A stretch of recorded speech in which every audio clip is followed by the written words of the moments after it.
Mother, magtingin ka naman dito. Lada ka naman, kaya di ka nagkaka-boyfriend.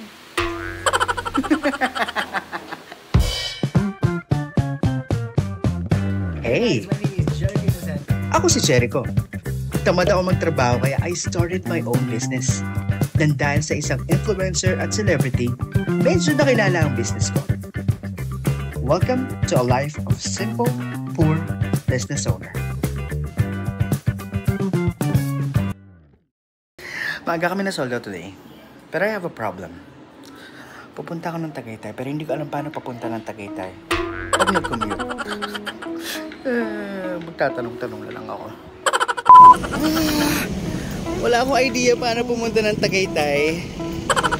Nanggaling ako dito sa BJC. May nasasakyan ba dito ng dumadaan ng Tagaytay? Tagaytay, yun.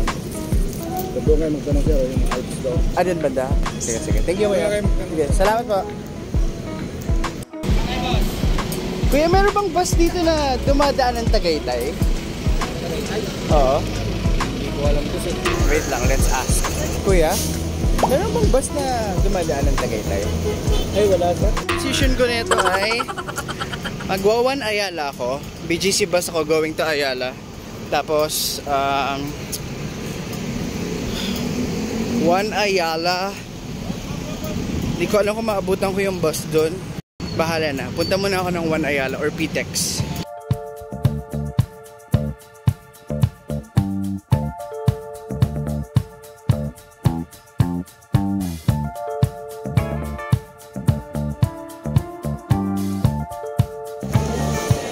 Sa loob ko ng mall. Mamasyal na lang ako.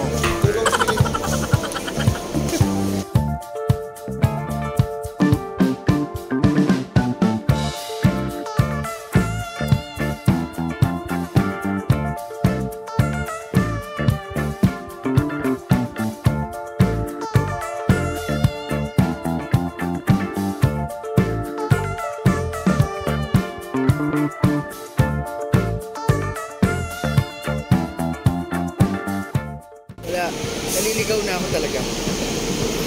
Ba't kasi ang layo naman ng location nyo? Pwede naman tayo mag-BGC na ba?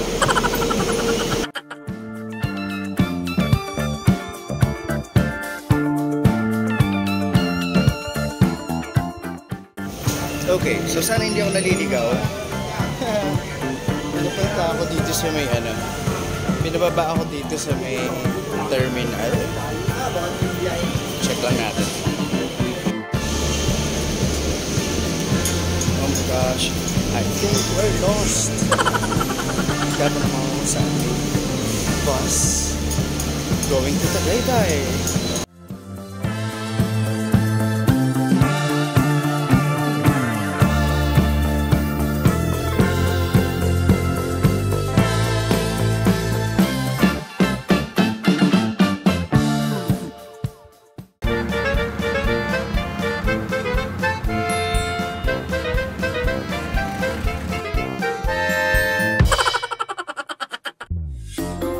I'm finally here! Alam ko maliligaw ako. I made it! Pero hindi ko alam magkano nagastos ko sa pamasahe. Gosh.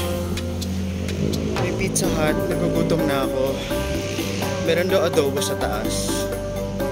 Parang hindi ko gusto ng adobo tonight. Sorry.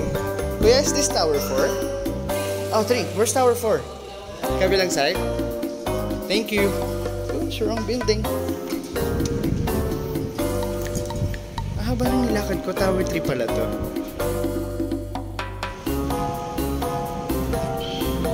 Nasaan? Naliligaw ako.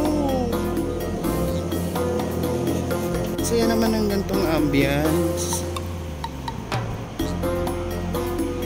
Next time baka magkaroon ng ganyan si Berger.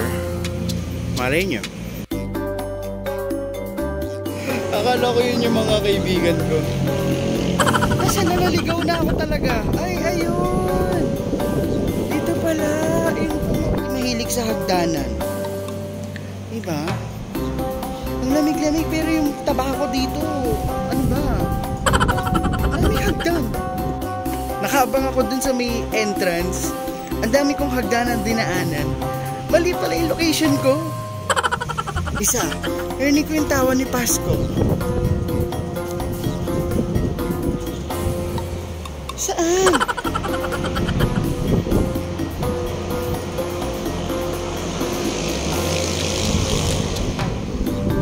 Naririnig ko sila. Alam mo, pinagtitripan ako na itong mga to.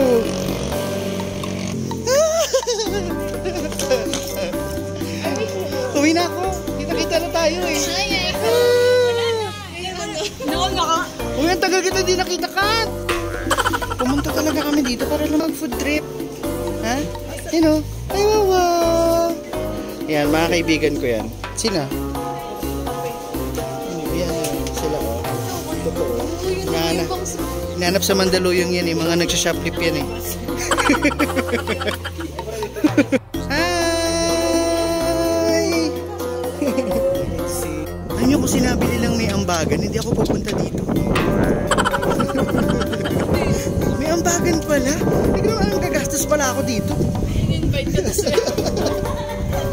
Kung ngayon bibili kami ng yelo, madadagdagan na naman yung ambagan. Ayan. Uwi na tayo. Diba? Para sa ano? Para sa pang picture. Ay, ganda. Thank you po. Thank you.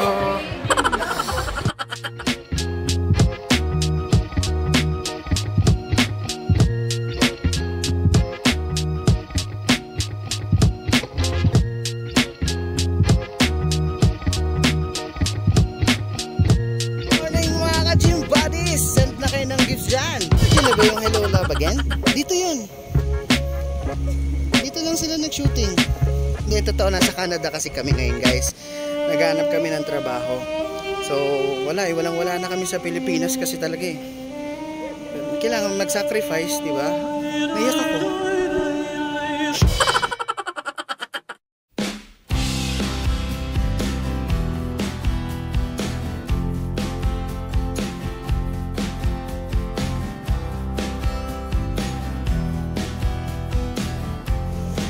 Wait ko lang dito sila sa lobby. Actually, meron pa akong Christmas party mamaya, guys. Mag-start yun ng 7 or 6. 5 na, nandito pa ako sa Tagaytay. Good luck sa akin.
Sarap, pinaiwan nyo na lang to.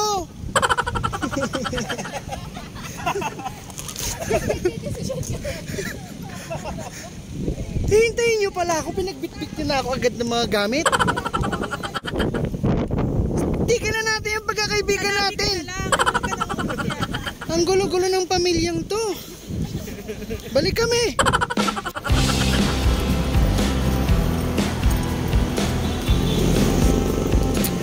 So, hoping na last stop na namin to, tapos mag-uwian na kami. Promise, kasi hindi na tama to, dear. So gagastos kami, may ambagan na naman dito. Siyempre, madadagdagan na naman ang aming mga utang sa isa't isa. Kaya yung mga utang dyan, bayad ka, dear.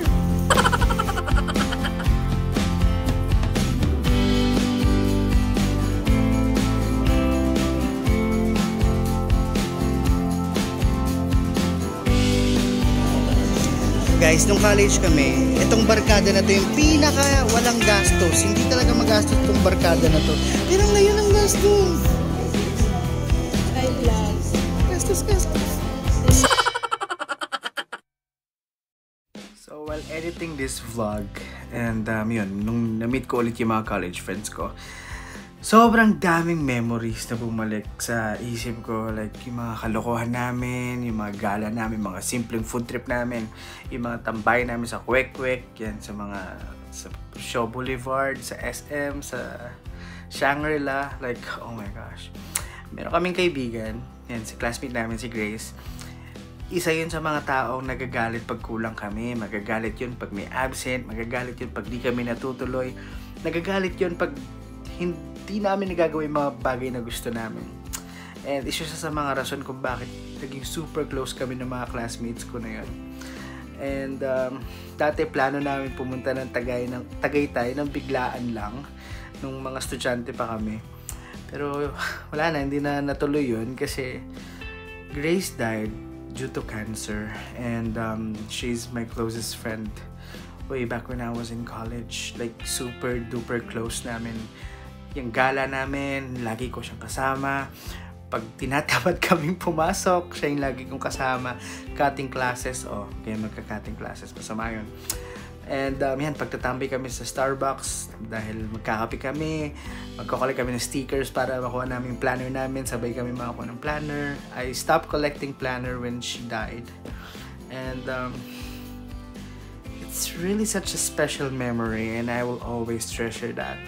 And I always keep this photo. Yan. This is my photo with Grace nung nag-date kami sa SM sa time zone. And nakakamiss. Like, super nakakamiss. And I will always treasure that. These people are so special to me. Nakakamiss. So, thank you guys. Jerbaloo, Jerbaloo, Jerbaloo, baloo, baloo, Jerbaloo, Jerbaloo, Jerbaloo, baloo, baloo, Jerbaloo, Jerbaloo, Jerbaloo, baloo, baloo, Jerbaloo, Jerbaloo. Teka, sino ba yung Jerbaloo?